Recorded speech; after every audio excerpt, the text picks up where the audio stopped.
토론해 주세요. 저 법무장관님하고 행정처장님께 여쭙겠습니다. 제가 법리를 설명하고 난 다음에 한꺼번에 두 분이 따로따로 답변을 좀 해주십시오. 부정청탁 및 금품 등 수수의 금지에 관한 법률에 보면 공직자의 배우자가 금품을 수수했을 때 배우자를 처벌하는 조항은 없습니다. 그렇지요? 배우자를 직접 처벌하는 조항은 없습니다. 다만 배우자가 수수했을 때 공직자에게 신고 의무를 부여하고 그걸 하지 않았을 때는 그 공직자를 처벌하는 조항은 있습니다. 자, 2조에 보면 공직자 등이라고 해서 아무리 봐도 공직자의 배우자가 공직자 등에 포함되지는 않습니다.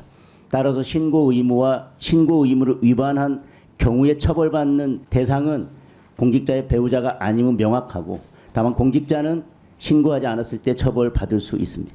그런데 제9조에 보면 공직자 등이 자신의 배우자가 수수, 금지, 금품 등을 받거나 그 제공의 약속 또는 의사표시를 받은 사실을 안 경우에는 신고하도록 되어 있는데요.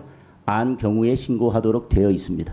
그렇다고 해가지고 당연히 알았겠지 하고 처벌할 수는 없지 않겠습니까? 알았다는 확실한 증거가 있어야지만 처벌할 수 있을 것입니다. 청탁금지법의 규정 내용은 명확합니다.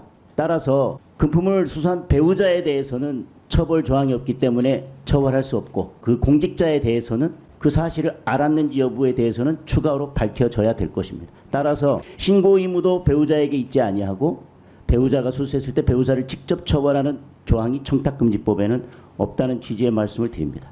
형법 제130조를 보겠습니다. 제3자 뇌물 제공인데요. 공무원 또는 중개인이 그 직무에 관하여 부정한 청탁을 받고 제3자에게 뇌물을 공여하게 하거나 공여를 요구 또는 약속한 때에는 5년 이하의 징역 또는 10년 이하의 자격정지에 처한다. 제3자 뇌물죄의 경우에는 부정한 청탁을 구성요건으로 하고 있습니다. 공무원이 부정한 청탁을 받고 제3자에게 뇌물을 제공하도록 해야지만 처벌되도록 되어 있습니다. 명품백 관련해서 부정한 청탁이 있었는지에 대해서 한번 보겠습니다. 그 다음 탄핵청문회 제2차 회의 7월 26일 날 있었던 2차 회의의 속기록입니다.